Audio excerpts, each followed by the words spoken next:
In the year 9 of the Common Era, deep within the dark forests of Germania, the most devastating military catastrophe in Roman history was about to unfold. 3 entire legions, nearly 20,000 of Rome's finest soldiers, would vanish into the mist and mud of the Teutoburg Forest, not retreating, not regrouping, but completely annihilated in an ambush so perfectly executed that it would haunt the Roman Empire for generations.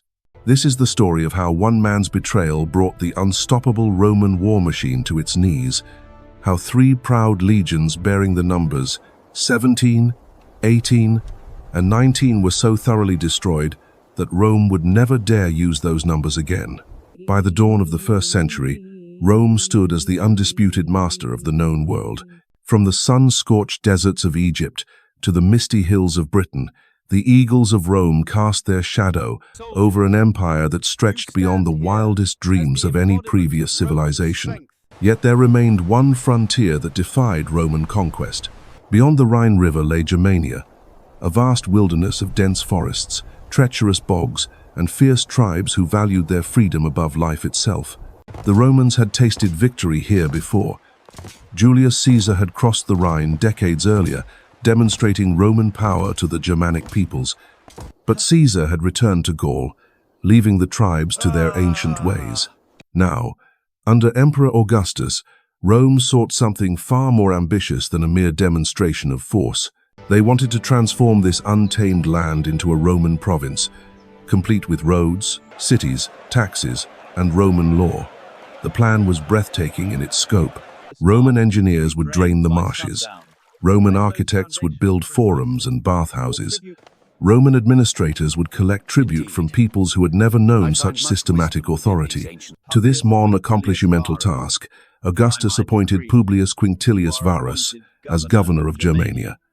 Varus was no ordinary commander. He was one of the most trusted senators of his age, a personal friend of the emperor himself, and a man with proven experience in provincial administration. He had already demonstrated his ability to bring order to unruly territories during his governorship in Syria, where he had crushed rebellions with ruthless efficiency. If anyone could transform the wild Germanic tribes into obedient Roman subjects, it was Varus. The Roman strategy was methodical and proven. First, establish military dominance through superior discipline and equipment. Second, co-opt local elites by offering them positions within the Roman system.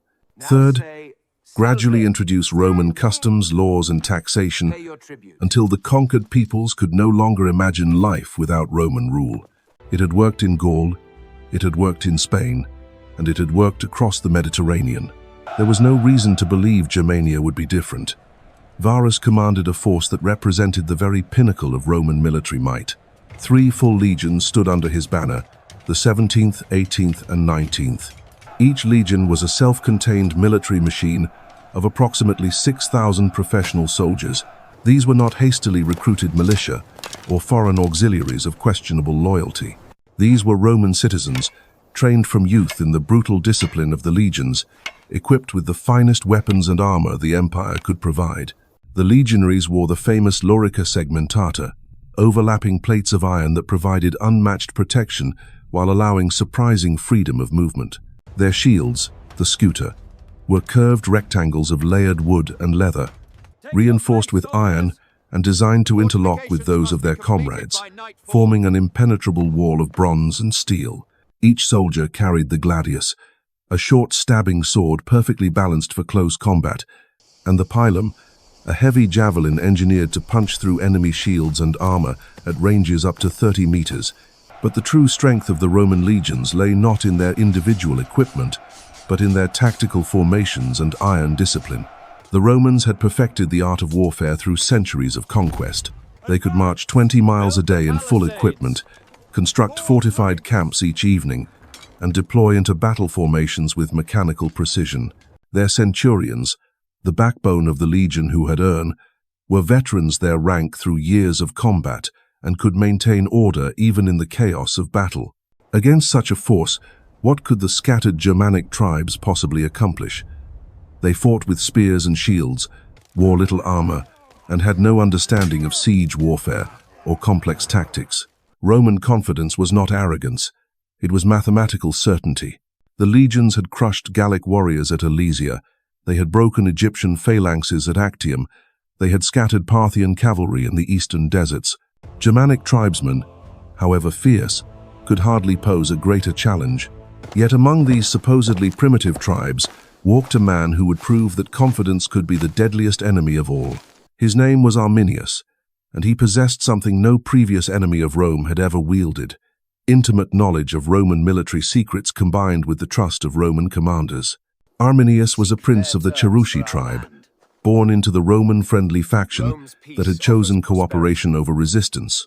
As a young man, he had been sent to Rome as a hostage, a common practice that ensured tribal loyalty while educating barbarian nobles in Roman ways. But unlike most hostages, Arminius had thrived in the imperial capital. He learned Latin, studied Roman law and customs, and most crucially, joined the Roman military. For years, Arminius served with distinction in Roman auxiliary units. He earned Roman citizenship, achieved the rank of eques, and gained the complete trust of his Roman superiors. He fought alongside Roman soldiers in distant campaigns, learned their tactics, understood their strengths and weaknesses, and observed how they thought and planned. To every Roman who met him, Arminius appeared to be the perfect example of successful Romanization, a barbarian prince transformed into a loyal servant of the empire. But beneath his Roman exterior, Arminius nursed a burning resentment against the occupiers of his homeland. He watched as Roman tax collectors stripped wealth from Germanic villages, as Roman judges imposed foreign laws on his people, as Roman settlers claimed the best lands for themselves. The more he learned about Roman efficiency, the more he understood what his people faced. This was not temporary military occupation. This was systematic cultural extinction. When Varus arrived in Germania with his 3 legions, Arminius saw his opportunity. The Roman governor was competent but overconfident, skilled in administration but lacking the military genius of a Caesar or a Pompey. More importantly, Varus trusted Arminius completely. The Germanic prince had served Rome faithfully for years, spoke perfect Latin, and understood Roman customs better than many Romans themselves. Who better to help navigate the complex tribal politics of Germania? Throughout the spring and summer of 9 CE, Arminius played his role perfectly. He advised Varus on tribal relations, helped negotiate with Germanic chiefs, and provided intelligence on potential troublemakers. All the while, he was secretly traveling between the tribes, building a coalition unlike anything the Germanic peoples had ever achieved. Using his knowledge of Roman military procedures and his prestige as a Roman officer, he convinced dozens of tribal leaders to coordinate their efforts for one massive strike. The plan that emerged was breathtaking in its audacity. Rather than face the legions in open battle where Roman discipline and equipment would prove decisive, Arminius would lure them into terrain where their advantages became liabilities. The dense forests and marshy ground of the Teutoburg region would break up Roman formations, neutralize their cavalry, and allow Germanic warriors to strike from concealment before melting back into the wilderness. As autumn approached and the campaigning season neared its end, Arminius made his move. He reported to Varus that a rebellion had broken out among the Bructeri tribe in the northwestern reaches of Germania. The uprising needed to be crushed quickly before it could spread to other tribes. Rather than taking the usual safe route back to winter quarters along the Rhine, Varus should march northwest through the Teutoburg Forest, crushing the rebellion along the way. It was a masterful deception. The story was plausible, the strategic logic sound, and the messenger completely trusted. Varus took the bait without hesitation, ordering his 3 legions to prepare for what he expected would be a routine punitive expedition against a minor tribal uprising. As September arrived with its crisp morning air and the first hints of autumn color in the Germanic forests, Varus began preparations for what he believed would be a swift campaign against rebellious tribes. The Roman war machine stirred to life with its characteristic efficiency. Supply wagons were loaded with provisions for what Arminius had described as a brief detour, perhaps 2 days of marching to crush the uprising and return to the Rhine. Engineers packed their tools for bridge building and road construction. Camp followers, including soldiers' families, prepared for the journey that would take them through unfamiliar territory. The column that departed the Roman base stretched for miles across the Germanic landscape, At the front rode the cavalry scouts, their horses stepping carefully along the narrow forest paths. Behind them marched the advance guard of legionaries, their armor gleaming despite the overcast skies, their standards held high with pride earned through countless victories. The main body of the three legions followed in disciplined formation, each century maintaining perfect spacing even on the winding forest tracks. But this was not the compact, maneuverable force that had conquered Gaul or crushed rebellions in distant provinces. The need to transport supplies, equipment, and non-combatants had transformed the Roman column into something far more vulnerable. Baggage trains stretched between the military units, loaded with everything from siege engines to personal belongings. Camp followers walked alongside the soldiers, women and children who had accompanied their men to this distant frontier. The column extended 7, perhaps 8 miles from front to rear, a serpent of humanity winding through the increasingly dense forest. Arminius rode near Varus throughout the march, playing his role as the loyal guide and trusted advisor.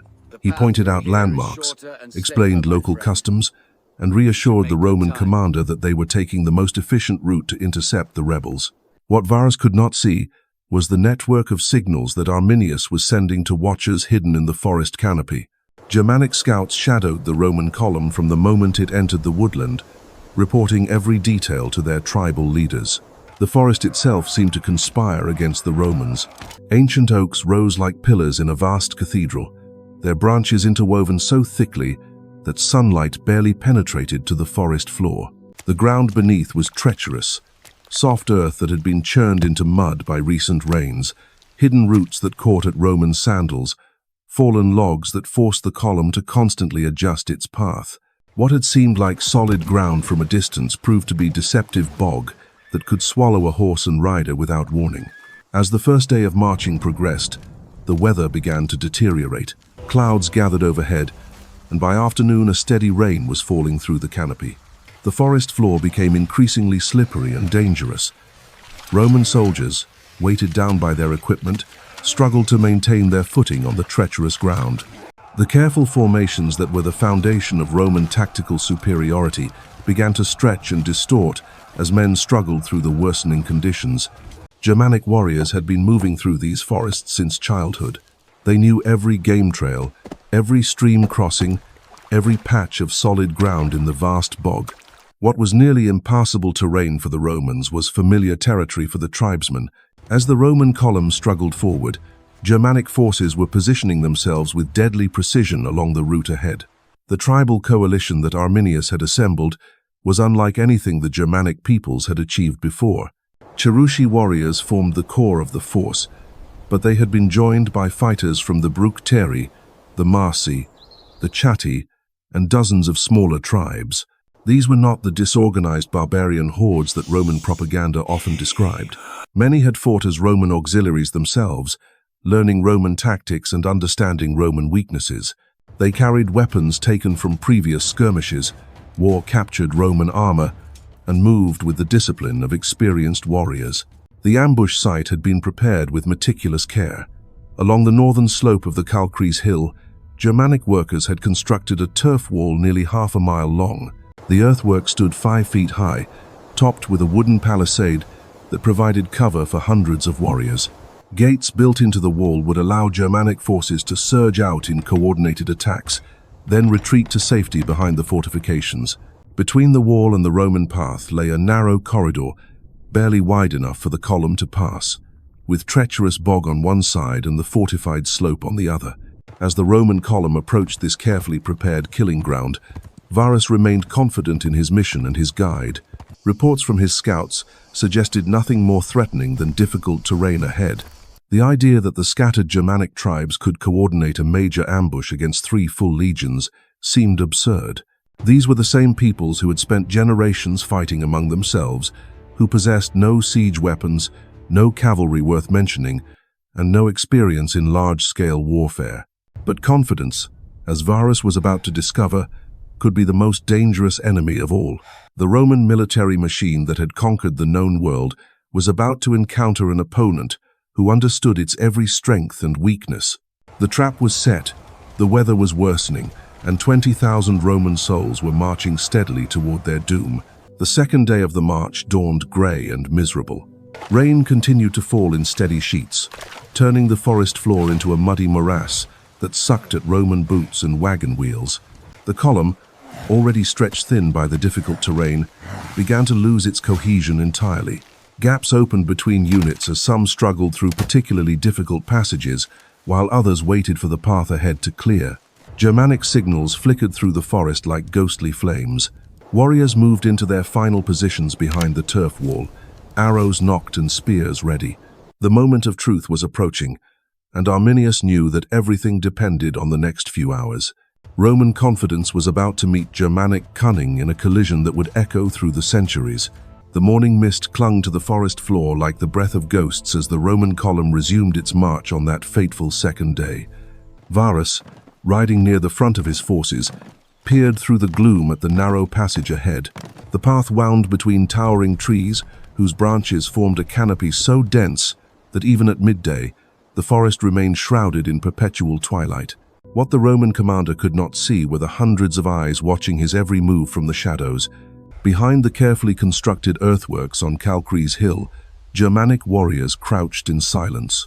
These were not the wild, undisciplined barbarians of Roman imagination. Many bore scars from previous battles. Others wore pieces of Roman armor stripped from fallen enemies in earlier skirmishes. They understood that this moment would determine whether their children would grow up free or as slaves to Roman masters. The weight of that knowledge steadied their hands and hardened their resolve. Arminius continued his performance as the loyal guide, pointing out supposed landmarks and reassuring Varus that the rebellion they sought lay just ahead.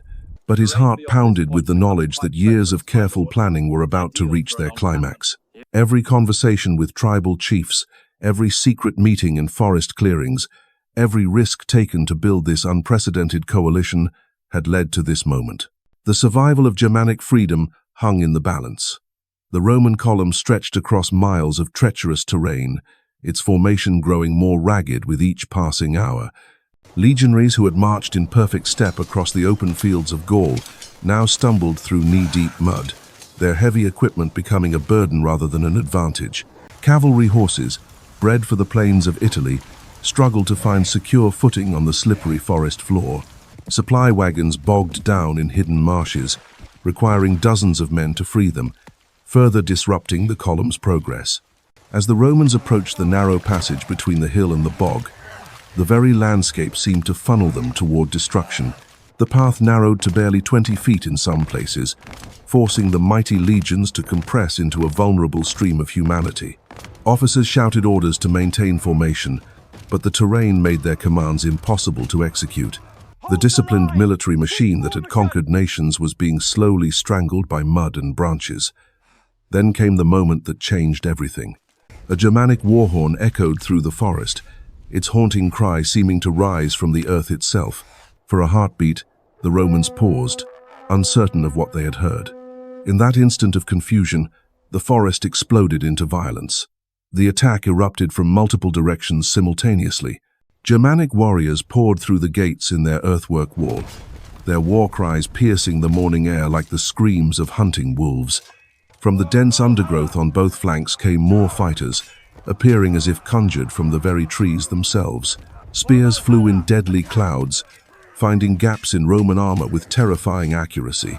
The ambush was so perfectly timed and coordinated that entire Roman units found themselves surrounded before they could react. The legionaries, caught in the worst possible formation for defense, struggled desperately to form their traditional battle lines. But the narrow passage and treacherous footing made their disciplined maneuvers impossible.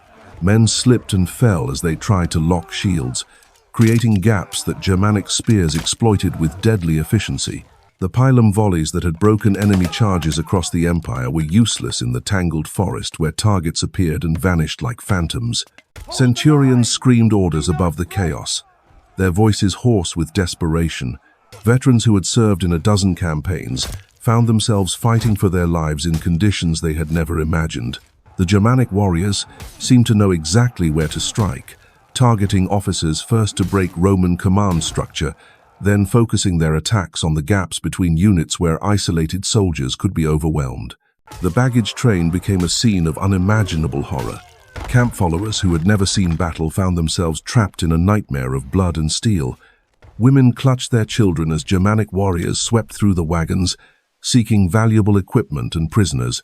The precious siege engines and artillery pieces that represented Roman technological superiority became obstacles that further disrupted any attempt at organized defense. Varus, realizing the magnitude of the disaster unfolding around him, tried to rally his forces for a fighting withdrawal. But the Germanic attack had been planned with devastating precision. Every escape route was blocked, every defensive position anticipated and countered. The Romans found themselves trapped in a killing ground where their traditional advantages meant nothing, and their enemies held every card. As the first day of the ambush wore on, the forest floor grew slick with blood and littered with the bodies of Rome's finest soldiers. Germanic warriors, emboldened by their success, pressed their attacks with increasing ferocity. They had waited generations for this moment of revenge against their oppressors, and they showed no mercy to the men who had come to enslave their people. The weather continued to deteriorate, as if the very gods had turned against Rome. Rain fell in torrents, making visibility nearly impossible and turning the battlefield into a quagmire. Roman armor, designed to deflect weapons on dry ground, became a death trap in the sucking mud. Soldiers weighted down by their equipment found themselves unable to maneuver, easy targets for Germanic spears and axes. Night brought no respite from the slaughter. The Romans, trained to construct fortified camps each evening, found themselves unable to establish any secure position. Germanic attacks continued through the darkness, phantom strikes that materialized from the Black Forest and vanished just as quickly. The psychological pressure was as devastating as the physical assault, wearing down Roman morale with each passing hour. By dawn of the third day, the once mighty column had been reduced to scattered groups of survivors, desperately seeking any way out of the death trap that surrounded them. 3 proud legions that had marched into the forest with banners flying and armor gleaming were now broken remnants fighting for their very existence. The eagles that had led Rome to victory across the known world lay trampled in the Germanic mud, their golden glory tarnished forever. The final phase of the battle would prove that even the most disciplined army could be completely destroyed when caught in the perfect trap. The Germanic coalition had achieved something that no enemy of Rome had ever accomplished: the total annihilation of multiple legions in a single engagement. The reverberations of this catastrophe would shake the Roman Empire to its foundations and change the course of European history forever. As the third day dawned over the blood-soaked forest, what remained of Rome's 3 legions faced their final hours. Scattered groups of survivors huddled behind makeshift barricades of fallen trees and overturned wagons, their once pristine armor now dented and stained with mud and worse. The professional soldiers who had sworn to die rather than abandon their eagles now faced that ultimate test, and many would find the courage to meet it. Varus himself had been wounded in the fighting, an arrow finding the gap between his breastplate and shoulder guard. Blood seeped through his torn cloak as he moved among his remaining officers, trying to organize some semblance of defense. But the Roman commander was no fool. He understood that tactical genius and personal courage could not overcome the mathematical certainty of their situation. They were surrounded, outnumbered, and trapped in terrain that negated every advantage Roman training had given them. The Germanic assault on the third day came with the methodical precision of executioners rather than the wild fury of the first attacks. Arminius had proven himself not merely a skilled deceiver but a brilliant military commander. His warriors advanced in coordinated waves, using captured Roman shields and tactics learned through years of auxiliary service. They had transformed from barbarian raiders into an army capable of destroying the world's greatest military force. Roman collapse resisted section by section throughout the morning.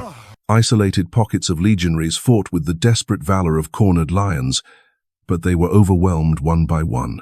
The forest echoed with the clash of steel and the screams of dying men as Germanic spears found their marks and Roman swords grew heavy in exhausted hands.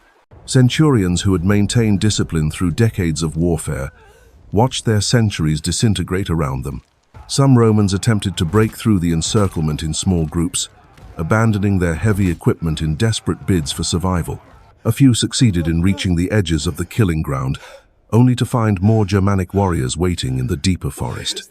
The tribal coalition had prepared for every contingency, sealing every escape route with ruthless efficiency. Those who fled their formations died alone in the wilderness, picked off by hunters who knew every tree and stream. The most heartbreaking scenes played out around the baggage trains, where families had traveled with their soldier husbands and fathers. Germanic warriors, following their own codes of honor, offered quarter to some non-combatants, but the chaos of battle made mercy a rare commodity. Children who had played in Roman camps just days before now witnessed horrors that would haunt survivors for the rest of their lives. When news of the catastrophe reached Rome, Emperor Augustus was said to have beaten his head against the palace walls, crying out, "Quinstilius Varus, give me back my legions." The numbers 17, 18, and 19 were never used again for Roman legions, a permanent reminder of the disaster that shattered imperial confidence. In 3 days of slaughter, Arminius had achieved what no enemy of Rome ever had: the complete annihilation of an entire army. The Rhine became Rome's permanent frontier, and the dream of conquering Germania died in the mud of the Teutoburg Forest. Sometimes, the greatest victories come not from superior strength, but from understanding your enemy better than they understand themselves.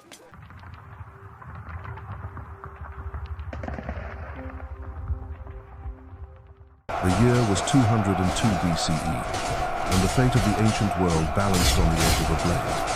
On the dusty plains near the village of Zama in North Africa, two of history's greatest military minds prepared to clash in what would become the most consequential battle of their age. On one side stood Hannibal Barca, the legendary Carthaginian general who had terrorized Rome for nearly 2 decades. His name whispered in fear from the 7 hills to the furthest provinces. On the other stood Publius Cornelius Scipio, the brilliant young Roman commander who had risen from the ashes of defeat to become Rome's last hope. This was not merely a battle for territory or treasure. This was a collision between 2 civilizations, 2 ways of life, and 2 men whose destinies had been intertwined since their first encounter on the blood-soaked fields of Italy. The winner would shape the course of Western civilization for centuries to come. The loser would watch his empire crumble into dust. To understand the magnitude of this moment, we must journey back to where it all began, to the hatred that sparked a war and the oath that would consume 2 generations. In 241 BCE, a young boy named Hannibal stood before his father in the smoky shadows of a Carthaginian temple. I swear, Barca, the great by general the who had led gods, Carthage's armies in the to First avenge Punic our War, fallen, placed his hand on his son's shoulder and made him swear an oath that would echo through history. The words were simple, but their weight was crushing. Never be a friend of Rome. Never forget what they have taken from us. Never stop fighting until they are destroyed. The First Punic War had ended in catastrophe for Carthage. Rome had seized Sicily, demanded crushing tribute payments, and humiliated the once proud maritime empire that had ruled the Mediterranean for centuries. But defeat had not broken Hamilcar's spirit. Instead, it had forged it into something harder, something more dangerous. He would rebuild Carthaginian power in the silver-rich lands of Spain, and his son would be the instrument of Rome's destruction. Young Hannibal grew up in the harsh campaigns of the Iberian Peninsula, where every lesson was written in blood and steel. Under his father's watchful eye, he learned the arts of war, strategy, and command. He studied the movements of armies like other children, studied scrolls, and he came to understand that victory belonged not to the strongest, but to the most cunning. When Hamilcar died in battle, I bestow his upon mantle you the passed to mantle of Hasdrubal, command. Hannibal's brother-in-law, my who continued the work of building Carthaginian strength in Spain.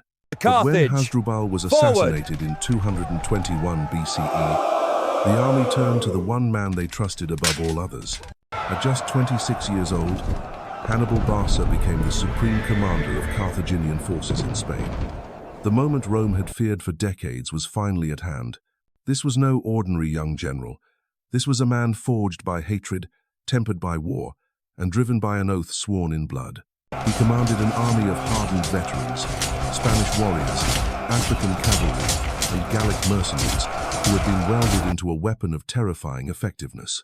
More importantly, he possessed something that Rome's generals had never encountered before, a mind that could see 3 moves ahead, a tactical genius that would rewrite the rules of warfare. In 219 BCE, Hannibal struck the match that would ignite the Second Punic War. The city of Saguntum, an independent settlement south of the Ebro River, had become a point of contention between Rome and Carthage. Though technically within Carthage's sphere of influence, Rome had formed ties with the city and considered it under their protection. Hannibal saw his opportunity. He laid siege to Saguntum, knowing full well that Rome would view this as an act of war. For 8 months, his forces pounded the city's walls, while Roman envoys hurried back and forth across the Mediterranean, demanding explanations and threatening consequences. When Saguntum finally fell, Rome's ultimatum was clear: surrender Hannibal, or face war. Carthage's answer came not in words, but in the thunder of marching feet. Hannibal had already begun his preparations for the most audacious military campaign the world had ever seen. While Rome expected to fight another naval war in the Mediterranean, or perhaps a land campaign in Spain, Hannibal had conceived something far more ambitious. He would take the war to Rome itself, striking at the very heart of the enemy's power. But first, he would have to cross the Alps.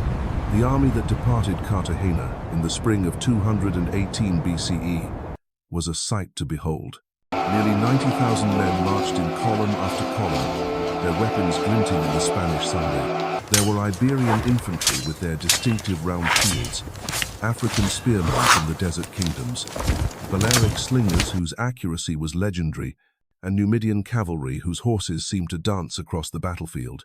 Most spectacular of all were the 37 war elephants, massive beasts from the forests of North Africa, trained for battle and loaded with supplies. At the head of this host rode Hannibal himself, his dark eyes fixed on the northern horizon where the Alps rose like a wall between him and his destiny.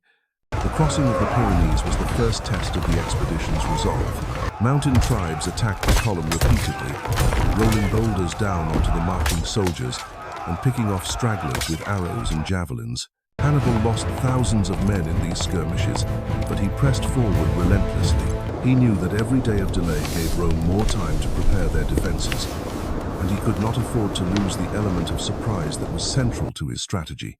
By the time the Carthaginian army reached the Alps in late autumn, winter was already beginning to bite. The mountain passes were treacherous, covered in ice and snow that made footing uncertain for man and beast alike. Local tribes, fearing for their territories, harassed the column constantly.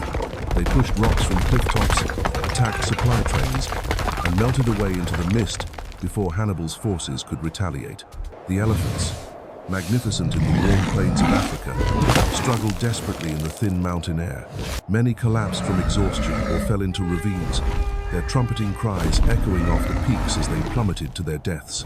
For 15 days, Hannibal's army fought its way through the Alpine passes. Men froze to death in their sleep. Horses stumbled on icy paths and broke their legs. Supply wagons tumbled into gorges, taking precious food and equipment with them. The psychological toll was as devastating as the physical. These were soldiers who had conquered cities and won battles, but the mountains seemed to mock their martial prowess.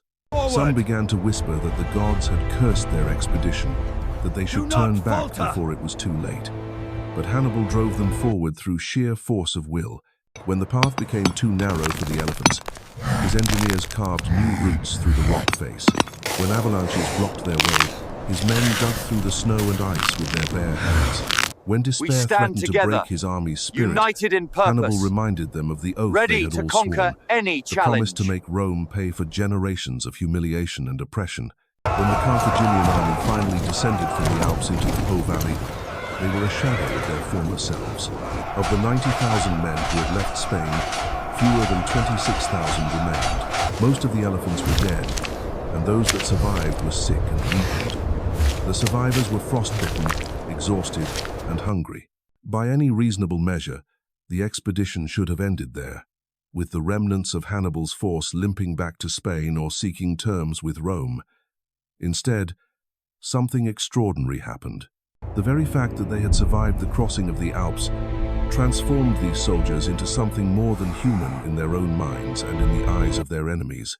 They had accomplished the impossible, marching through terrain that no army had ever crossed before. They were no longer just mercenaries and tribal warriors. They were legends in the making, bound together by shared suffering and an unshakable belief in their commander's genius. Rome had prepared for many things, but they had not prepared for this. The Romans had positioned their armies to guard the traditional routes into Italy, expecting Hannibal to arrive by sea or through the coastal passes. Instead, they received reports that seemed impossible to believe. Scouts rode into Roman camps with wild tales of a Carthaginian army emerging from the mountains like ghosts, accompanied by strange beasts that trumpeted like thunder. The Senate dismissed these reports as panic-induced fantasies until the terrible truth became undeniable. Hannibal was in Italy, and he was already moving toward their armies with deadly purpose. The first Roman force to encounter the Carthaginians was commanded by Publius Cornelius Scipio, father of the man who would one day face Hannibal at Zama. At the Ticinus River, the elder Scipio led his cavalry forward to probe the enemy's strength, confident that his disciplined Roman horsemen would make short work of whatever ragged survivors had stumbled down from the Alps. Instead, he found himself facing Numidian cavalry, whose speed and skill surpassed anything he had encountered. The battle was brief and brutal. Scipio himself was wounded and nearly killed, saved only by the desperate courage of his 18-year-old son, who charged into the melee to rescue his fallen father. This young man, Publius Cornelius Scipio the Younger, would carry the memory of that day for the rest of his life. He had looked into Hannibal's eyes across a battlefield and seen something that chilled him to the bone. Not madness or bloodlust, but cold calculation. This was an enemy who fought not with passion but with precision, who saw every move 3 steps ahead, who turned Roman strengths into weaknesses with surgical skill. The lesson burned itself into the young man's mind, and he began to study his enemy with the intensity of a scholar examining sacred texts. The disaster at Ticinus was only the beginning. At the Trebia River, Hannibal laid his first great trap on Italian soil. He lured the Roman consul Tiberius Longus into attacking across an icy river at dawn, when Roman soldiers were cold, wet, and hungry. As the legions struggled through the freezing water, Carthaginian forces struck them from concealed positions on both flanks. The Romans fought with desperate courage, but they were caught in a vice that crushed them methodically. Of the 40,000 Romans who crossed the Trebia that morning, fewer than 10,000 escaped the slaughter. Like Trasimene, Hannibal's genius reached new heights of devastation.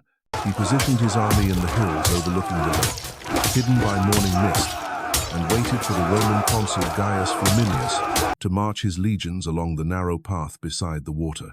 When the trap was sprung, it was like watching a pack of wolves tear apart sheep.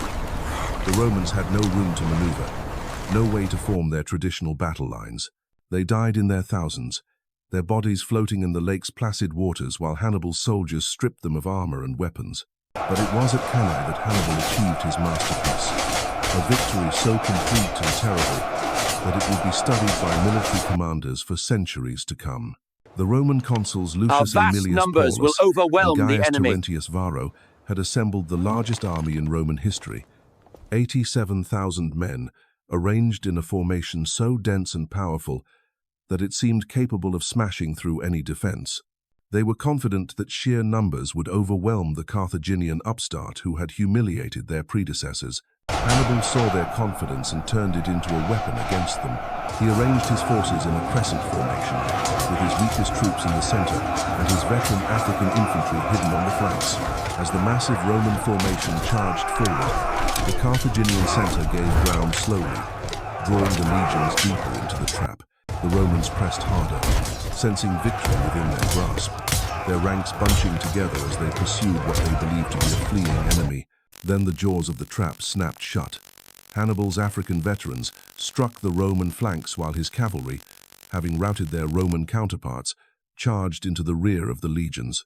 In the space of a few hours, the flower of Roman manhood was systematically destroyed. 50,000 Romans died that day, including the consul Paulus, dozens of senators, and hundreds of equites. The survivors fled in terror, carrying tales of slaughter so immense that many refused to believe them. Rome itself trembled as news of Cannae spread through the city. We must leave. In the streets. The Senate met in emergency session, their faces pale with shock. Where do we go? Fear. Some spoke of abandoning the city entirely, of fleeing beyond the Alps where Hannibal could not follow. For the first time in their history, the Romans faced the very real possibility that their republic might not survive. The wolf that had devoured its neighbors was finally confronting a predator more cunning than itself. Yet even in their darkest hour, something within the Roman spirit refused to break. Where other peoples might have sued for peace or fled into exile, the Romans made a decision that would echo through history. They would not surrender. They would not negotiate. They would fight on, no matter the cost, until either Rome or Carthage lay in ruins. The Senate appointed Quintus Fabius Maximus as dictator, a man whose strategy would frustrate Hannibal's brilliance through sheer stubborn endurance. Fabius understood what his predecessors had not. Rome could not defeat Hannibal in open battle, not yet. But they could deny him the decisive victory he needed to end the war. You betray They would avoid Rome! major engagements, harass his supply lines, and slowly bleed his army through 1,000 small cuts. It was a strategy that required patience, discipline, and the willingness to endure mockery from those who called Fabius a coward for refusing to fight. The Fabian strategy worked, but at a terrible price.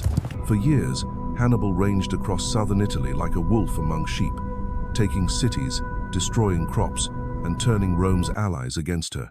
The Italian countryside became a wasteland of burned villages and abandoned farms.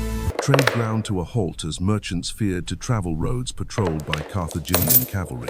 The Roman treasury, already strained by the costs of war, began to run dangerously low. But slowly, almost imperceptibly, the tide began to turn. Hannibal's army, cut off from reinforcements and supplies, gradually weakened. His Spanish and Gallic troops, fighting far from their homes, began to desert. The elephants that had survived the Alpine crossing finally succumbed to disease and exhaustion. Most critically, Hannibal found himself trapped in a strategic deadlock. He could win battles, but he could not win the war. Rome's We need to move network of swiftly. allies, though shaken, The terrain held ahead firm. is treacherous. The city itself Our remained forces are ready, impregnable Commander. behind its walls. Meanwhile, Our path is in the clear, smoking ruins of defeat, and her resolve a new generation unbroken. of Roman commanders was learning the lessons that would eventually turn the tables on Carthage. At their head was young Scipio, now grown to manhood and hardened by years of war. He had studied Hannibal's tactics with obsessive intensity, analyzing every victory, dissecting every stratagem. Where other Roman generals saw only defeat, Scipio saw opportunity. Hey, He began to understand I will that take Hannibal's on this greatest perilous strength, mission his for tactical Rome. flexibility, could be turned against him if the Romans were willing to abandon their rigid traditional methods. In We shall 210 outflank them at every BCE, turn, Scipio seizing their volunteered supply for what lines many and forcing them considered into a a suicide decisive mission. battle on our... He would take command of Roman forces in Spain and attempt to cut off Hannibal's supply lines at their source. It was Soldiers! a desperate gamble by a Carthage republic awaits! running out of options. Our destiny But is Scipio on had that a vision shore. that went far beyond mere survival. He would not simply defend Roman territory. He would carry the war to Carthage itself, forcing them to recall Hannibal from Italy to defend their homeland. The student was ready to face his teacher, and the stage was being set for the final confrontation that would determine the fate of the ancient world. Scipio's Spanish campaign began like a thunderbolt from a clear sky. Where seasoned commanders had failed, this young upstart succeeded through audacity that bordered on madness. He struck first at New Carthage, the jewel of Carthaginian Spain, in an assault so swift and unexpected that the city's defenders barely had time to man their walls. Using intelligence gathered from local fishermen about the tides in the harbor lagoon, Scipio led a surprise attack across waters that the Carthaginians believed impassable. His soldiers waded through chest-deep water while the defenders watched in disbelief, and by nightfall the strongest fortress in Spain had fallen to Rome. We The cannot psychological trust impact Carthage of any New longer. Carthage's capture rippled Perhaps across you the are right. peninsula like wildfire. I have... Spanish tribes who had served Carthage out of fear or necessity began to reconsider their loyalties. Here was a Roman general who fought like Hannibal himself, using speed, deception, and local knowledge to achieve what conventional tactics could not. More importantly, Scipio treated his Spanish prisoners with unexpected mercy, releasing them to return to their tribes with tales of Roman clemency. It was a masterstroke of diplomacy that would pay dividends in the battles to come. Hasdrubal Advance Barca, with speed Hannibal's and younger precision. brother in command Confuse of Carthaginian their forces in ranks. Spain, found himself facing an enemy unlike any Roman general he had encountered before. Scipio moved his armies with the fluid grace of a dancer, striking where least expected and vanishing before counterattacks could be organized. At Baecula, Hasdrubal attempted to use the high ground to his advantage, positioning his forces on a steep hillside that should have been impregnable to Roman assault. Instead, Scipio divided his army into 3 columns, sending 2 in wide flanking movements, while the third made a diversionary attack up the center.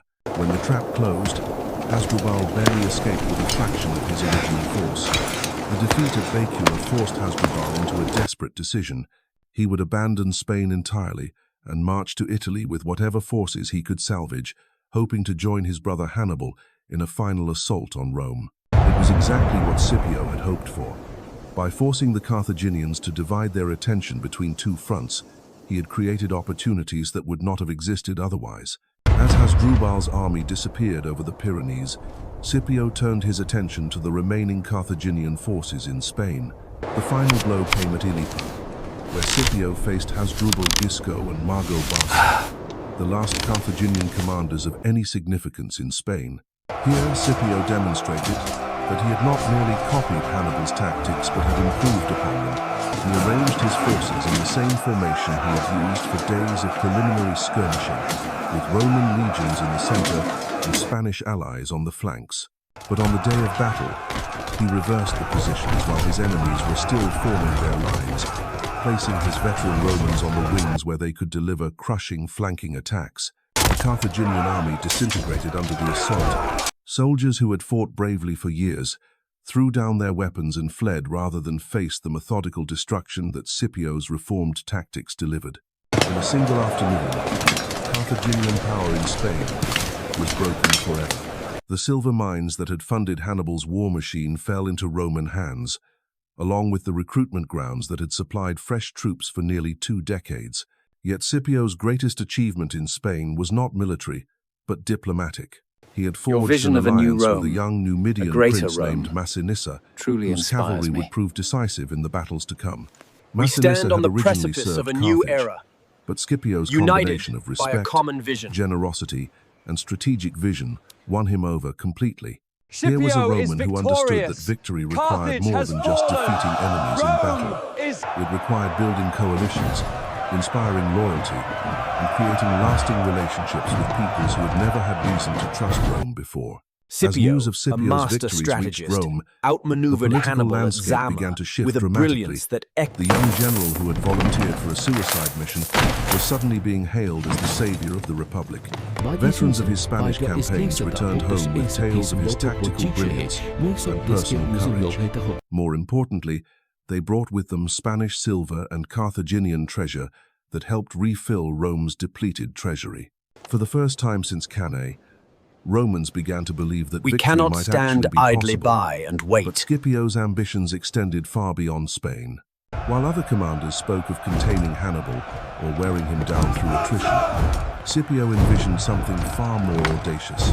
He would invade Africa itself, today, striking at the heart not of as a Carthaginian conqueror, power but as a strategist, and forcing them to recall Hannibal from Italy. It was a strategy that required not just military skill but political courage. For many in the Roman Senate viewed such an expedition as reckless beyond measure. The debate that followed would define the final phase of the war. We must persist. We risk Conservative repeating the senators, mistakes of led the by past Quintus if we Fabius divide our Maximus, forces now. argued that Rome Hannibal should is continue the cunning and defensive strategy relentless. that had prevented total defeat. They pointed out that Hannibal still commanded a dangerous army in we meet southern Hannibal Italy, on his own and that soil. dividing Roman forces between 2 fronts was precisely the kind of mistake that had led to previous disasters. Why take such enormous risks when time seemed to be on Rome's side? Scipio's response revealed the strategic vision that set him apart from his contemporaries. He understood that time was not necessarily Rome's ally. Every year the war continued, drained the Republic's resources, and tested the loyalty of its allies. Hannibal might be contained for now, but he remained a constant threat, a wolf prowling at the edges of the fold. Moreover, Carthage was using the stalemate in Italy to rebuild its strength elsewhere, forging new alliances and gathering fresh resources. The only way to end the war decisively was to force Carthage to fight on Rome's terms, in a place and time of Roman choosing. The political battle was as intense as any military engagement.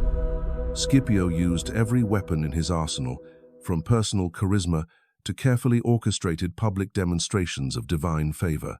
Citizens of that Rome, the gods themselves I bring had you blessed not his just mission, victory, staging but a elaborate divine ceremonies promise at of temples renewed where he hope communed and with an Jupiter unbreakable and spirit. received prophetic visions. Whether he truly believed in these supernatural endorsements or simply understood their political value, the effect was electric. The Roman We people, grant the expedition, desperate for hope but after with years strict of conditions grinding to warfare, ensure our embraced interests are Scipio as their upheld. champion. For When the too Senate long we finally have authorized endured. the African Now expedition, we it strike came back. with conditions that We shall revealed the carry the depth of eagle of opposition Rome Scipio to still Carthage. faced. He would receive no additional legions from Rome's stretched resources.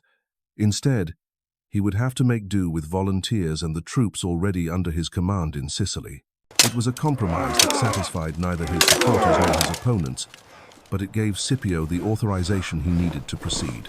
The army that assembled in Sicily during the winter of 205 to 204 BCE was unlike any Roman force that had ever taken the field. At its core were the veterans of the Spanish campaigns, hardened soldiers who had learned to fight with Hannibalic flexibility while maintaining Roman discipline. They were joined by volunteers from across Italy, men who had lost families and fortunes to Carthaginian raids and now sought revenge.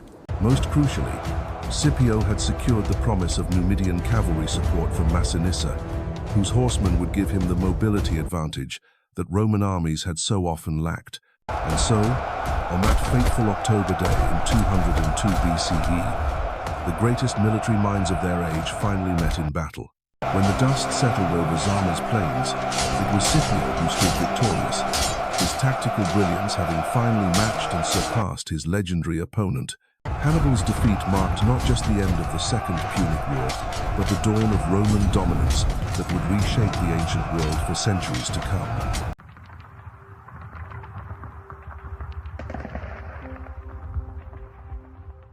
On a scorching August morning in 216 BCE, the largest army Rome had ever assembled marched toward what would become the bloodiest single day in ancient warfare. 86,000 Roman soldiers, their bronze armor glinting in the Mediterranean sun, advanced across the dusty plains of southern Italy with absolute confidence. They were heading to a small village called Cannae, where a Carthaginian general waited with a force half their size. By sunset, the fields would be carpeted with so many Roman corpses that rivers literally ran red with blood, and the name Hannibal Barca would be whispered in terror across the known world. This is the story of tactical genius meeting Roman arrogance, where one man's brilliance turned superior numbers into a death trap, and where the most disciplined army on earth was butchered like sheep in a pen. What happened at Cannae defied every rule of ancient warfare and created a massacre so complete that it nearly brought the mighty Roman Republic to its knees. The road to this catastrophe began 3 years earlier, when a 26-year-old Carthaginian crossed the Alps with elephants, cavalry, and a burning desire for revenge. Hannibal Barca was not just any general. He was the son of Hamilcar Barca, a commander who had made Rome bleed during the First Punic War. From childhood, Hannibal had been raised on stories of Carthaginian glory and Roman treachery. His father had made him swear an oath before the gods that he would never be a friend to Rome. Now, as he carved his way through Italy like a hurricane, that oath was being paid in Roman blood. The year 218 BCE had seen Hannibal achieve what Romans thought impossible. He had led his army across the frozen peaks of the Alps, losing nearly half his men to cold, avalanches, and hostile tribes. But what remained was a hardened core of veterans from across the Mediterranean world. Spanish swordsmen with their curved falcatas, Gallic warriors wielding massive shields and iron swords, African spearmen with bronze-tipped pikes, and most terrifying of all, Numidian cavalry whose horses moved like ghosts across the battlefield. When this polyglot army descended into the Po Valley, Rome's first response was predictable. They sent armies to crush this upstart who dared invade the sacred soil of Italy. At the Trebia River in the 2nd of December 18, Consul Tiberius Sempronius Longus learned the first lesson about Hannibal's genius the hard way. The Roman army, 40,000 strong, was lured into crossing an icy river on a winter morning. As the legionaries waded through chest-deep water that numbed their limbs and soaked their equipment, Hannibal's cavalry struck their flanks while a hidden force attacked their rear. 20,000 Romans died in the mud and ice, their blood steaming in the frigid air. The survivors who limped back to Rome brought tales that seemed impossible. How could disciplined Roman legions, the most feared infantry in the world, be outmaneuvered by a ragtag collection of barbarians and mercenaries? The answer lay not in the quality of Hannibal's troops, but in the mind of their commander. This was a general who thought 3 moves ahead, who could read terrain like a scroll, and who understood that in war, the mind was as important as the sword. Spring brought no respite. At Lake Trasimene in 217 BCE, Hannibal laid the largest ambush in military history. He positioned his army in the hills overlooking the lake, hidden by morning mist and vegetation. When the Roman army of Gaius Flaminius marched along the narrow shoreline, they walked into a killing ground. 15,000 Romans died without ever forming proper battle lines, trapped between Carthaginian spears and the dark waters of the lake. Flaminius himself was cut down in the melee, his head later sent to Carthage as proof of Hannibal's growing dominance. These defeats sent shockwaves through Roman society. For the first time in generations, enemy soldiers were burning Roman farms within sight of the city walls. Refugees flooded the roads, carrying tales of slaughter and destruction. In the Forum, senators debated frantically while mothers clutched their children and prayed to the gods for deliverance. Some called for negotiation, others for total war. But one voice rose above the chaos with a different strategy. Quintus Fabius Maximus, appointed dictator in Rome's hour of need, proposed something that went against every Roman instinct. Instead of seeking glorious battle, he would shadow Hannibal's army, harassing his supply lines and avoiding pitched combat. The strategy was sound but deeply unpopular. Romans had built their empire through aggressive warfare, not cautious maneuvering. Citizens mocked Fabius as a coward, calling him the delayer with contempt. Young aristocrats burned with shame that Rome's eagles were retreating before a foreign invader. This frustration reached a boiling point in 216 BCE, when the consulship fell to 2 men who embodied opposite philosophies of war. Lucius Aemilius Paulus was a veteran soldier who understood the wisdom of caution. He had seen what happened to armies that underestimated Hannibal and knew that patience could be a weapon. But his co-consul, Gaius Terentius Varro, represented the fury of the Roman people. A man of humble origins who had clawed his way to power, Varro promised the citizens what they desperately wanted to hear. He would find Hannibal, he would fight him, and he would end this humiliating war with one decisive blow. The debate between these 2 men reflected the soul of Rome itself. Paulus argued for continuing Fabius's strategy, wearing down the enemy through attrition and avoiding the kind of set-piece battle where Hannibal's tactical genius could shine. But Varro's words found eager ears among senators tired of seeing their lands ravaged and their prestige diminished. Why should Rome, master of Italy and conqueror of nations, skulk in the hills like bandits? The legions were Rome's greatest weapon, forged through centuries of conquest. Let them be unleashed. The deciding moment came when reports reached Rome that Hannibal had seized the fortress at Cannae. This ancient stronghold controlled vast grain stores that fed much of southern Italy. Its capture threatened not just Roman supply lines, but the loyalty of Italian allies who might defect if they believed Rome could no longer protect them. Something had to be done, and Varro's aggressive approach suddenly seemed like necessity rather than recklessness. The Senate's decision would echo through history. They authorized the raising of the largest army Rome had ever fielded. 8 full legions, each containing over 5,000 men, plus an equal number of allied troops from across Italy. Seasoned veterans marched alongside fresh recruits barely old enough to hold a gladius. The cream of Roman society filled the officer ranks, senators and their sons eager to win glory in what many believed would be the war's final battle. As this massive force assembled outside Rome, the city buzzed with confidence. Surely no army could stand against such overwhelming numbers. Hannibal's victories had been won through trickery and surprise, but here on the open plains of southern Italy, Roman discipline and superior numbers would prevail. Veterans boasted of the plunder they would take from Carthaginian corpses. Young soldiers dreamed of the triumphs that awaited them when they returned with Hannibal's head. But as the great army marched south through the summer heat, Hannibal was already preparing his masterpiece. He had chosen his ground with the same care a sculptor chooses marble, studying every fold of terrain, every wind pattern, every advantage the landscape might offer. Near the village of Cannae, where the Aufidus River curved through flat plains, he would create a trap that would swallow the pride of Rome whole. The armies converged on Cannae like storm fronts approaching collision. Hannibal's scouts had been watching the Roman advance for days, counting banners and estimating numbers with the cold precision of men who knew their lives depended on accurate intelligence.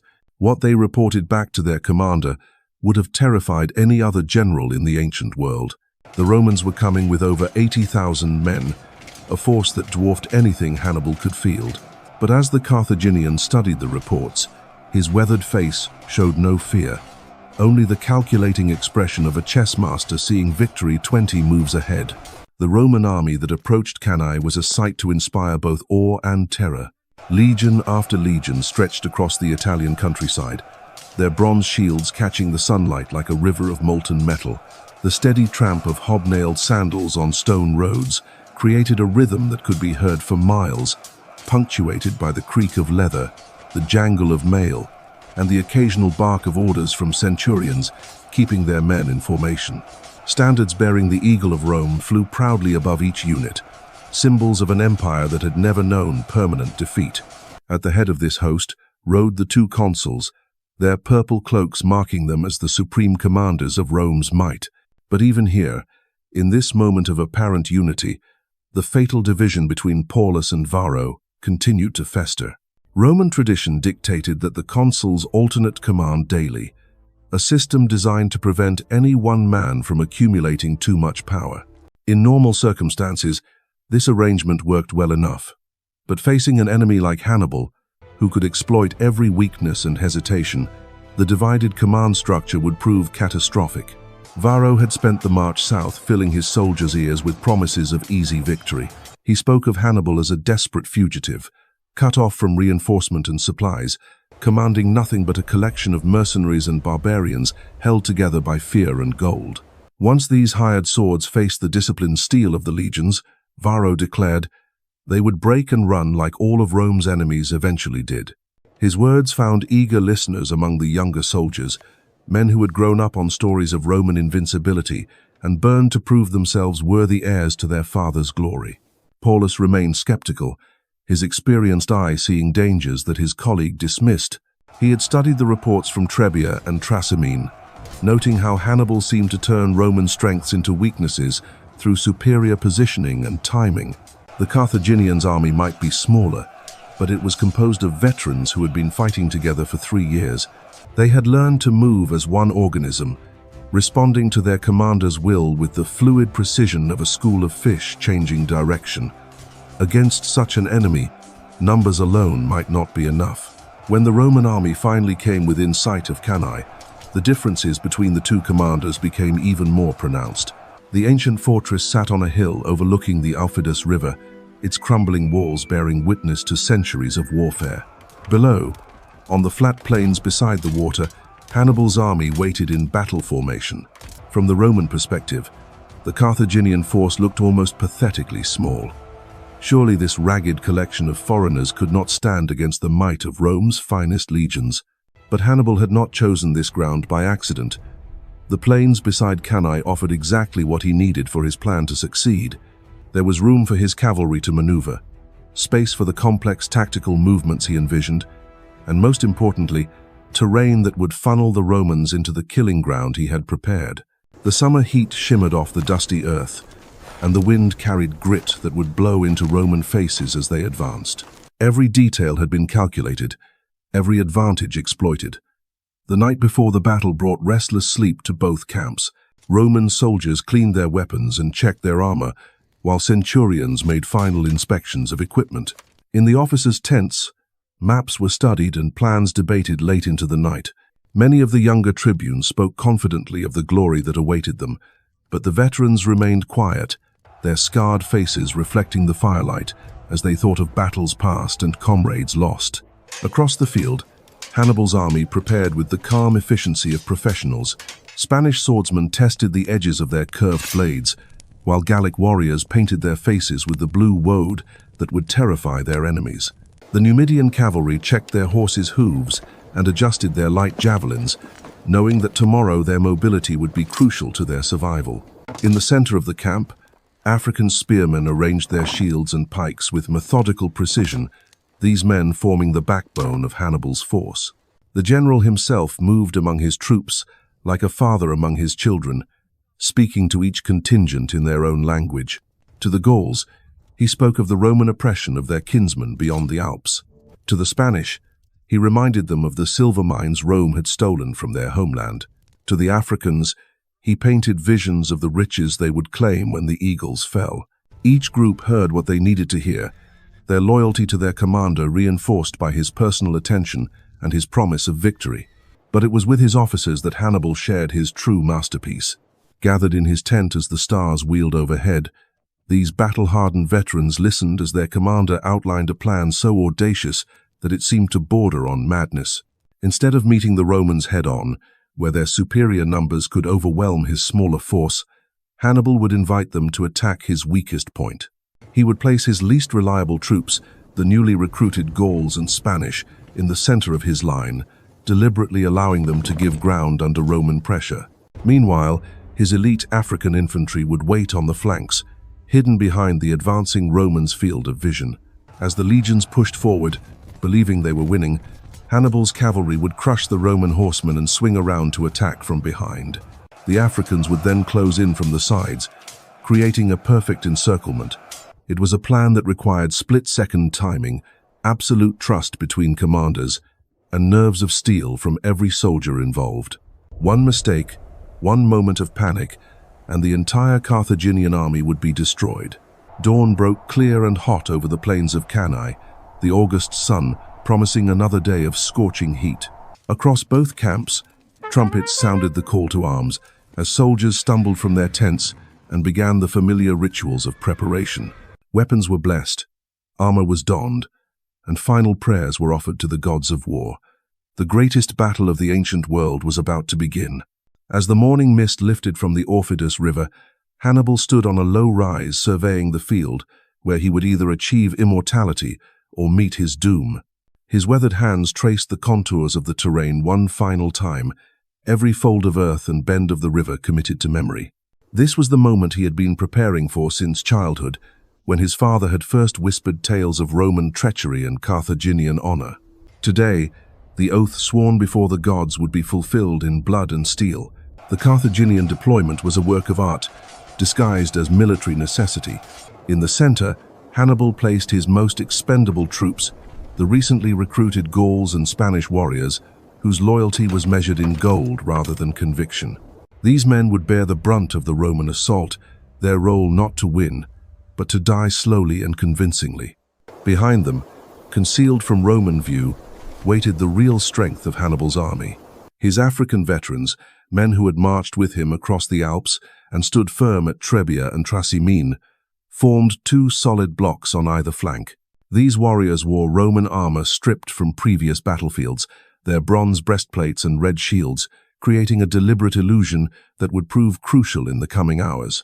On the wings, Hannibal's cavalry prepared for the most important mission of their lives. The Numidian horsemen, dark-skinned masters of mobility, adjusted their light javelins and checked their mounts with the casual confidence of men born in the saddle. Beside them, Spanish and Gallic cavalry in heavier armor waited for the signal to charge. These mounted warriors would serve as the hammer that would drive the Roman anvil into pieces, but first they had to shatter the enemy horsemen who protected the legion's flanks. The Roman deployment reflected everything that made their army both magnificent and vulnerable. Consul Varus, commanding on this fateful day, had arranged his forces in the traditional manner, but with a crucial modification that would prove disastrous. Instead of the usual spacing that allowed for tactical flexibility, he had compressed his legions into a dense formation that stretched across the narrow plain like a human battering ram. The decision seemed logical given their overwhelming numerical advantage. Why allow gaps that the enemy might exploit, when raw weight could simply crush through any opposition? 80,000 Roman soldiers stood shoulder to shoulder in ranks so tight that men could barely move their sword arms. The hastati, young warriors in their first campaigns, formed the front lines with their oval shields and short gladii. Behind them came the princeps, seasoned veterans in the prime of their fighting years, their mail armor glinting in the morning sunday. At the rear stood the triarii, grizzled old soldiers whose long spears would serve as the army's final reserve. It was a formation that had conquered the Mediterranean, but today it would become a trap of Rome's own making. Between the two armies, the space of perhaps 300 yards shimmered with heat and tension. Dust devils danced across the packed earth while carrion birds circled overhead, sensing the feast to come. The silence was broken only by the occasional whinny of horses and the distant sound of the river flowing toward the sea. Both sides knew that within hours, this peaceful plain would be transformed into a charnel house that would haunt men's dreams for generations. The battle began with the clash of cavalry on both flanks, a thunderous collision of horse and rider that sent echoes rolling across the countryside like approaching thunder. Roman horsemen, brave but outclassed, found themselves overwhelmed by the superior skill and numbers of their Carthaginian counterparts. The Numidians darted in and out like wasps, their javelins finding gaps in Roman armor before wheeling away from counterattacks. On the Roman right, Spanish cavalry smashed through their opponents with the fury of men fighting for their homeland's honor. As the cavalry battle raged, Hannibal gave the signal for his infantry to advance. The Gallic and Spanish warriors in his center moved forward with wild cries and clashing weapons, their colorful shields and streaming hair creating a spectacle both magnificent and terrifying. These men knew they were expendable, but they advanced anyway, driven by gold, glory, and the magnetic personality of their commander. Behind them, invisible to Roman eyes, the African veterans waited with the patience of hunters. The Roman response was predictable and devastating. Varro's legions surged forward like a human avalanche, their disciplined ranks maintaining perfect formation as they closed the distance. The sound of ebb-nailed sandals striking 90,000 hoe earth in unison created a rhythmic thunder that seemed to shake the very foundations of the world. Centurions barked orders, while trumpeters sounded the advance, their bronze instruments adding a martial melody to the symphony of approaching doom. When the lines collided, the impact was felt for miles around.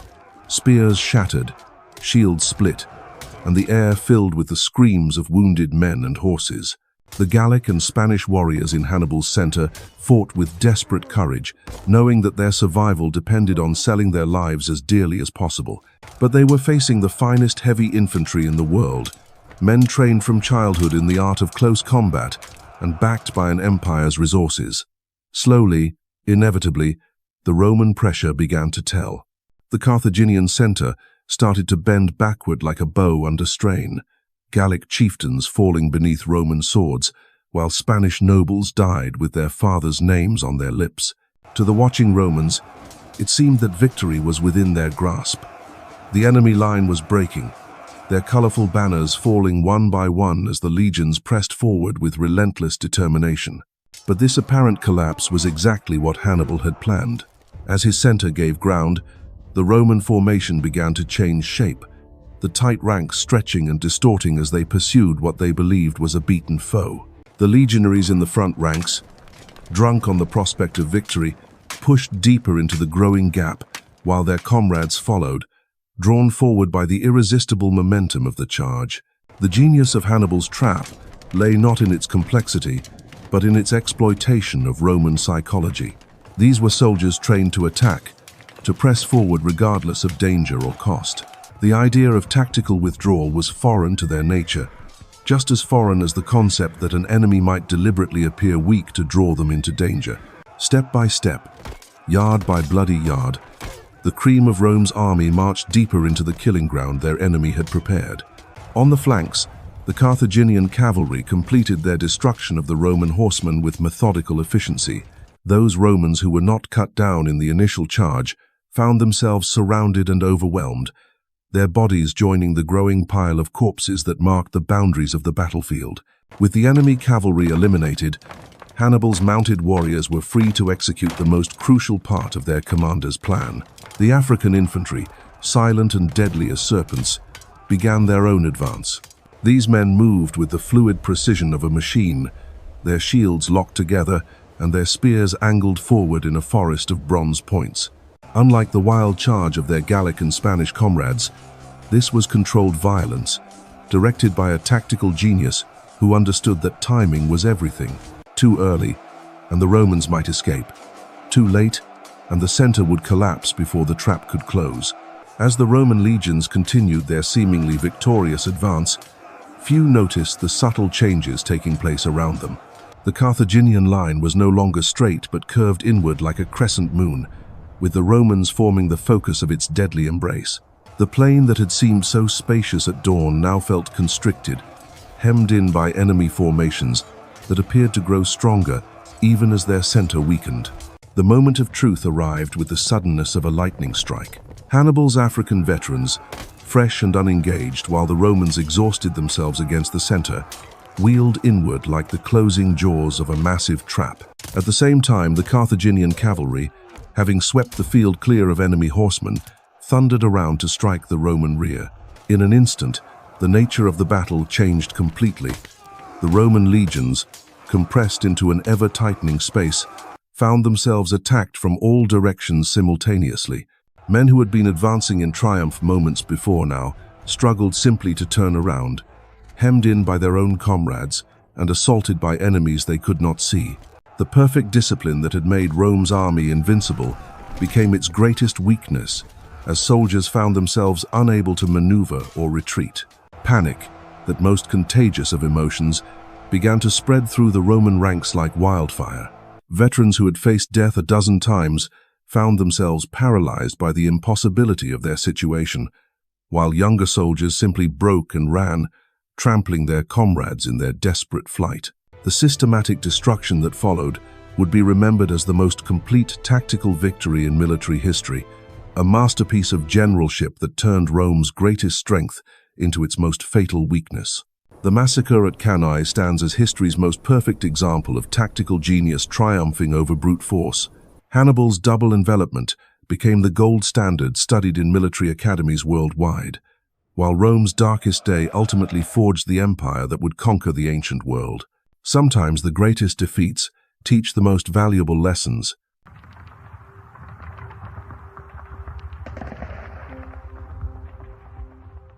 In the year 9 of the Common Era, beneath the canopy of the ancient Teutoburg Forest, the ground would drink the blood of 20,000 Roman soldiers. What unfolded in those dark woods was not merely a battle, but a betrayal so devastating that it would echo through the marble halls of Rome and forever alter the course of an empire. 3 entire legions, the pride of Augustus Caesar, would vanish into the German wilderness, their eagle standards lost, their bones left to bleach among the oak trees. This is the story of how one man's deception brought Rome to its knees and changed the fate of Europe forever. The morning mist clung to the Rhine like ghostly fingers as Roman soldiers prepared their gear along the eastern frontier. For decades, Rome had pushed deeper into the Germanic territories, establishing forts, collecting taxes, and imposing the iron will of the empire upon tribes that had never known such discipline. The conquest of Gaul under Julius Caesar had been a triumph of Roman arms and engineering. Germania, it seemed, would be next. The legions that marched through these forests carried with them the weight of Roman expectation and the confidence of a people who believed themselves destined to rule the world. But Germania was different. Unlike the organized cities of Gaul or the ancient kingdoms of the Mediterranean, this was a land of endless forests, treacherous bogs, and fierce tribal warriors who knew every path through the wilderness. The Romans had learned to respect Germanic ferocity on the battlefield, yet they believed that superior discipline, tactics, and equipment would eventually triumph. After all, had they not conquered peoples from Britain to Egypt, from Spain to the banks of the Euphrates? What could these barbarian tribes possibly do against the unstoppable might of Rome? The man who would answer that question stood among the Romans themselves, trusted, honored, and completely undetected. Arminius was his Roman name, though he had been born with another among the Cherusci tribe. Tall, intelligent, and possessed of a natural charisma that drew men to follow him, he had served Rome faithfully for years. He spoke perfect Latin, understood Roman military tactics, and had earned the respect of his commanders through courage and skill in battle. To the Romans, he was proof that Germanic peoples could be civilized, that they could be brought into the empire not merely as subjects, but as citizens and allies. What the Romans did not know was that behind those calculating eyes burned a fire that no amount of Roman gold or honors could extinguish. Arminius had seen the glory of Rome, walked its streets, and witnessed the wealth that flowed into the capital from conquered lands. But he had also seen what Roman rule meant for his people. He had watched as Roman tax collectors stripped Germanic villages bare, as Roman judges imposed laws that meant nothing to tribal traditions, as Roman governors treated proud warriors like children to be scolded and controlled. The turning point had come gradually. Perhaps it was watching his own people bow before Roman officials, or seeing ancient tribal customs dismissed as barbaric superstitions.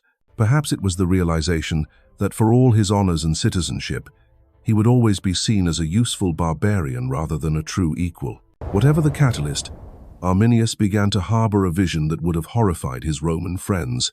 He dreamed of a Germania free from Roman rule, united under his leadership, strong enough to stand against the legions that had conquered the known world. The key to his plan was deception on a scale that defied imagination. Arminius understood that the Germanic tribes, for all their courage, could never defeat Rome in open battle. The legions were too disciplined, too well-equipped, too experienced in the art of war. But what if the legions could be lured into terrain where their advantages meant nothing? What if they could be caught scattered, confused, and vulnerable? What if the very trust they placed in their Germanic allies could be turned into a weapon against them? For months, Arminius worked in shadow and silence. He sent secret messengers to tribal chiefs who had chafed under Roman rule, speaking of unity, of freedom, of the chance to drive the invaders back across the Rhine. It was dangerous work. A single betrayal would mean crucifixion, the standard Roman punishment for rebellion. But Arminius was careful, patient, and above all, utterly convincing. One by one, the chiefs agreed to follow him. The Cherusci, the Bructeri, the Marsi, the Chatti, tribes that had fought each other for generations, began to forge a secret alliance built on shared hatred of their Roman oppressors. The target of this conspiracy was Publius Quinctilius Varus, governor of Germania and commander of the Rhine legions. Varus was a man of considerable political skill and ruthless efficiency. He had served as governor of Syria and had proven his ability to extract wealth and obedience from conquered peoples through a combination of harsh justice and calculated brutality. Augustus had sent him to Germania with a clear mandate to transform the tribal territories into a proper Roman province, complete with cities, roads, and the full apparatus of imperial administration. Varus commanded 3 full legions, the 17th, 18th, and 19th, elite formations with decades of campaign experience. Each legion at full strength numbered close to 5,000 men, heavily armed and armored professional soldiers who had sworn an oath to serve Rome unto death. Supporting them were auxiliary units drawn from allied tribes, cavalry squadrons, and the vast logistical apparatus that kept a Roman army in the field. In total, Varus had perhaps 20,000 men under his command, a force capable of crushing any Germanic army foolish enough to meet it in open battle. But Arminius was far too clever to offer open battle. Throughout the summer of 9, he played his role to perfection, serving as Varus's trusted advisor and guide. He provided intelligence on tribal movements, helped negotiate with local chiefs, and gave every appearance of a loyal Roman ally. Varus, confident in his own judgment and pleased with Arminius's service, never suspected that his most trusted Germanic ally was also his deadliest enemy. As autumn approached and the campaign season drew to a close, Varus prepared to lead his legions back to their winter quarters along the Rhine. It would be a routine march through territory the Romans considered pacified. The baggage trains were loaded with the spoils of a successful season, tribute collected from the tribes, and supplies for the long winter ahead. The soldiers, veterans of many campaigns, looked forward to comfortable quarters, hot meals, and letters from home. It was then that Arminius struck with his masterstroke. He came to Varus with disturbing news of a rebellion in the distant territories, far from the established Roman roads. A tribe had risen against Roman authority, attacked a supply convoy, and was reportedly gathering other malcontents to their cause. It was exactly the sort of situation that demanded immediate action. Left unchecked, such rebellions had a way of spreading, and Varus could not afford to let defiance go unpunished. Arminius offered his services as a guide, volunteering to lead the legions by the most direct route to crush this uprising before it could gain momentum. It would mean deviating from the safe, established roads and marching through difficult terrain, but it would also demonstrate Roman power to any who might be tempted to follow the rebels' example. Varus, trusting his Germanic advisor completely, agreed to the plan. What followed was a masterclass in deception. Arminius had not simply invented a rebellion. He had created an entire false narrative, complete with fabricated evidence and carefully coached witnesses. Every detail was designed to convince Varus that immediate action was necessary, and that only Arminius could guide the Romans safely through the treacherous forest paths to their destination. As the legions prepared to march into the Teutoburg Forest, following paths known only to their Germanic guides, they had no idea they were walking into the most carefully prepared trap in military history. Behind them lay the familiar roads and forts of Roman Germania. Ahead lay a green hell where 20,000 of Rome's finest would meet their doom. The forest closed around the Roman column like the jaws of some primordial beast. Ancient oaks towered overhead, their branches so thick they blotted out the autumn sun, casting the world below into a perpetual twilight. The air hung heavy with moisture and the smell of rotting leaves, while underfoot the ground squelched with mud that seemed to pull at every step. This was the Teutoburg Forest, a wilderness so dense and forbidding that even the Germanic tribes spoke of it in hushed tones. For the Roman soldiers, accustomed to the straight roads and open country that their engineers had carved across the empire, this was alien territory. The baggage train stretched for miles behind them, a serpentine line of wagons, pack animals, and camp followers that moved with agonizing slowness through the narrow forest paths. Mules brayed in protest as their loads caught on overhanging branches. Wagon wheels sank deep into the soft earth, requiring dozens of men to push them free. What should have been a swift march to crush a minor rebellion had become a grinding ordeal of endurance. The legionaries themselves began to feel the strain. These were hardened veterans, men who had marched across deserts and through mountain passes, but the forest was different. Here, they could not see more than a few dozen paces in any direction. The familiar comfort of tight formations became impossible as the column was forced to stretch and bend around trees, rocks, and streamsume. Discipline remained firm that appeared without warning from the good luck, but beneath the surface, unease began to grow. At the head of the column, Varus rode in conversation with his Germanic guides, Arminius chief among them. The Roman commander showed no sign of concern, trusting completely in his allies' knowledge of the terrain. Arminius spoke confidently of the route ahead, assuring Varus that they would reach the rebellious tribe within 2 days and crush them before word of their approach could spread. His Roman officer would expect from a trusted auxiliary manner was calm, professional, everything a behind those steady eyes he would have witnessed commander. But if Varus could have seen willingly into the killing ground, the cold calculation of a predator watching its prey walked, every twist in the path, every boggy stream crossing, every narrowing of the trail had been chosen with lethal precision. Arminius was not simply guiding the Romans to their destination, he was herding them like cattle toward the slaughter. The first day's march proceeded without incident, though the going was harder than anyone had anticipated. As evening approached, Varus called a halt and ordered the construction of a marching camp. Even in this wilderness, Roman discipline asserted itself. Engineers surveyed the ground, marking out the familiar rectangular shape that had sheltered Roman armies from Britain to Mesopotamia. Legionaries dug trenches and raised earthworks while others gathered wood for fires and established sentry posts.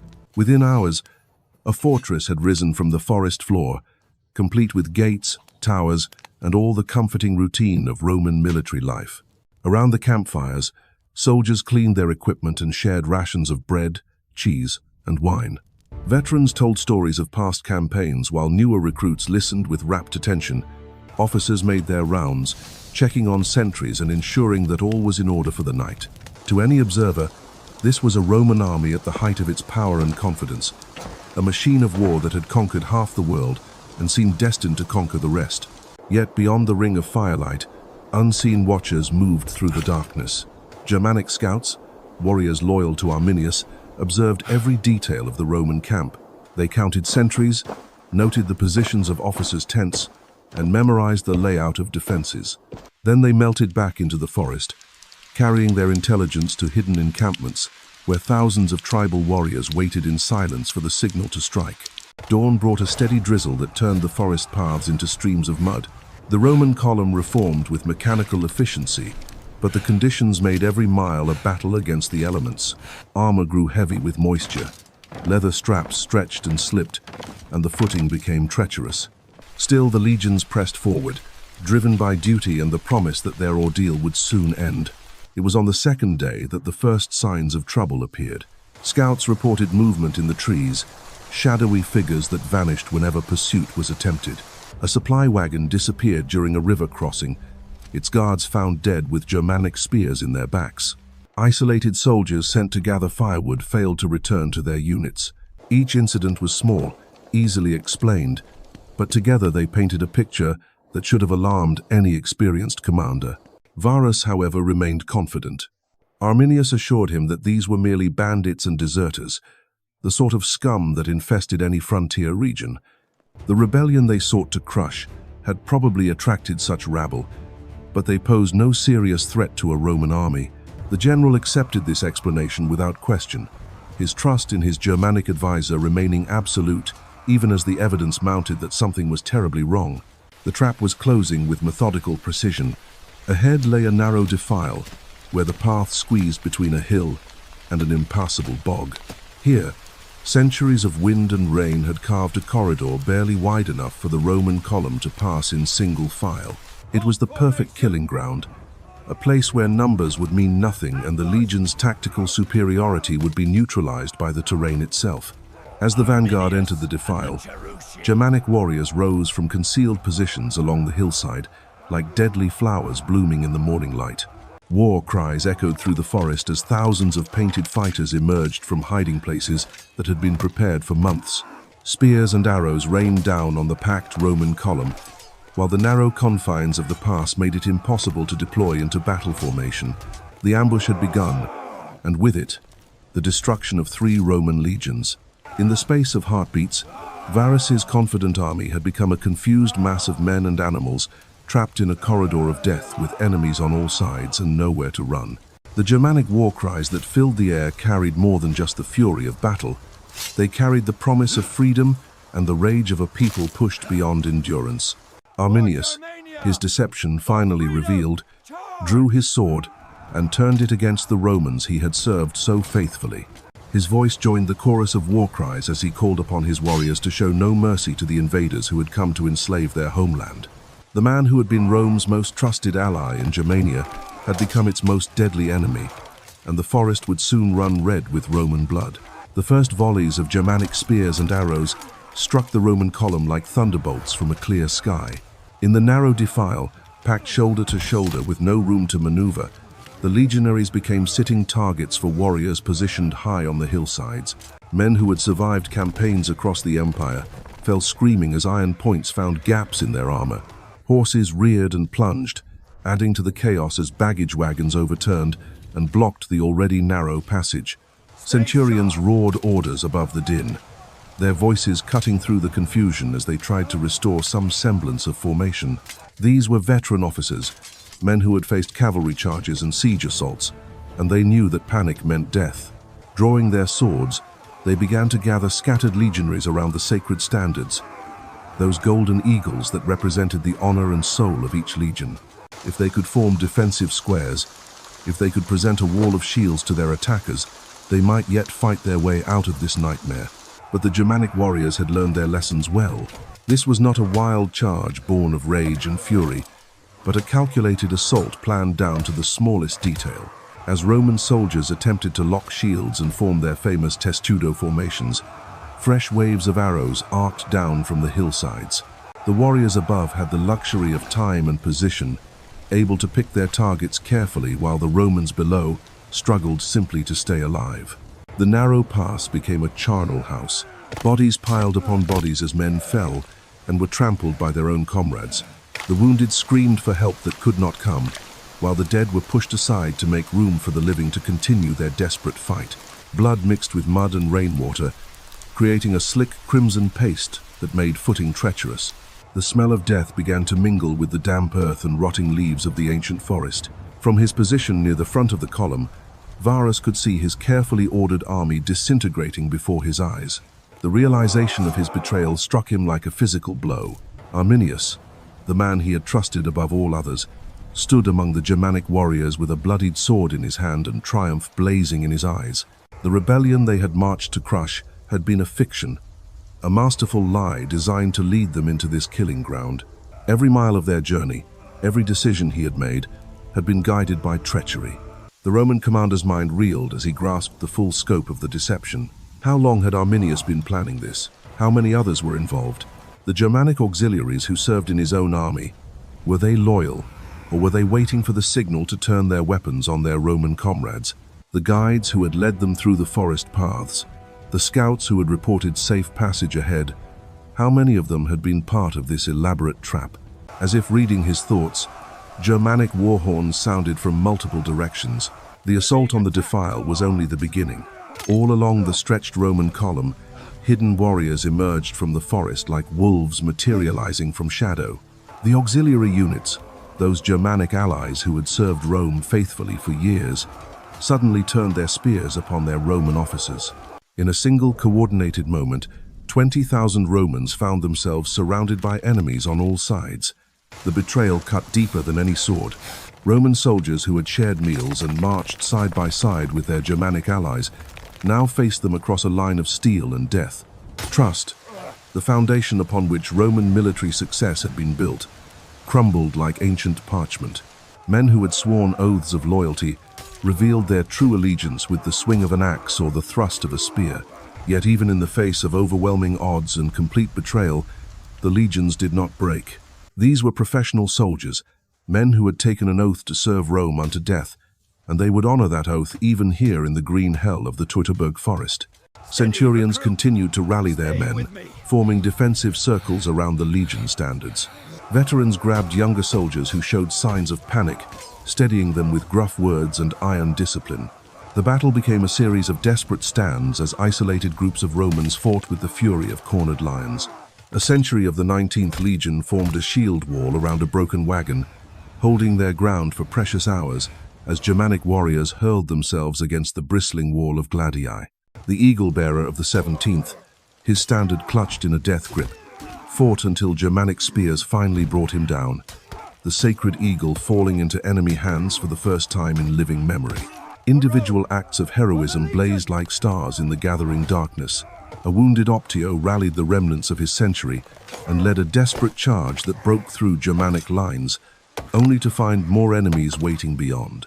A group of Roman engineers, trapped away from the main force, used their tools and skills to construct makeshift fortifications from fallen trees, holding out against repeated assaults until their ammunition ran dry and they were overrun.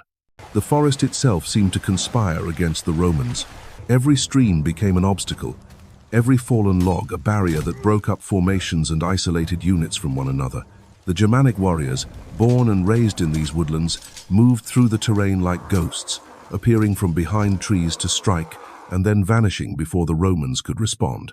They used the forest as a weapon, channeling Roman movements into prepared killing zones where crossfire could devastate entire centuries. As the hours passed and the slaughter continued, the true scope of Arminius's achievement became clear.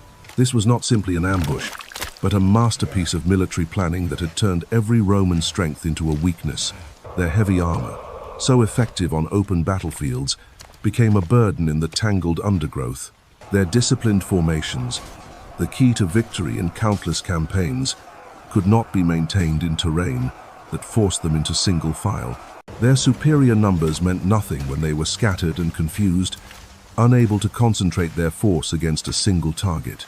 The Germanic coalition that Arminius had forged moved with a unity that would have been impossible just months before. Traditional enemies fought side by side, united by their hatred of Roman rule and their faith in the man who had promised them freedom. The Cherusei warriors who formed the core of Arminius's following were joined by Bructeri spearmen, Marsi archers, and Chatti axemen, each tribe contributing their particular skills to the common cause. The psychological impact of the betrayal proved almost as devastating as the physical assault. Roman soldiers, trained to expect treachery from obvious enemies, found themselves questioning every face, every voice, every movement around them. Which of their allies could be trusted? Which Germanic guides were leading them to safety, and which were herding them toward fresh ambushes? The paranoia and uncertainty sapped morale, as effectively as any weapon. By the second day of fighting, the Roman column had been shattered into dozens of isolated fragments, each fighting its own desperate battle for survival.